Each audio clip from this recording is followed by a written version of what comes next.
பல பெண்களும் அவரோடு இருந்தார்கள். இவர்கள் தங்கள் உடைமைகளை கொண்டு அவருக்கு பணிவிடை செய்து வந்தார்கள். புனித லூக்கா எழுதிய நற்செய்தி 8ஆம் அதிகாரம் 1 முதல் 3 முடிய உள்ள வசனங்கள். அக்காலத்தில் இயேசு நகர் நகராய் ஊர் ஊராய் சென்று இறையாட்சி பற்றிய நற்செய்தியை பறைசாற்றி வந்தார். 12 அவருடன் இருந்தனர்.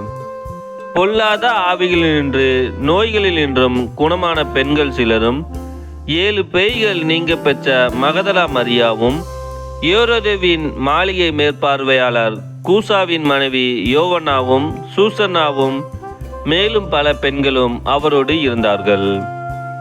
இவர்கள் தங்கள் உடைமைகளை கொண்டு அவர்களுக்கு பணிவிடை செய்து வந்தார்கள்.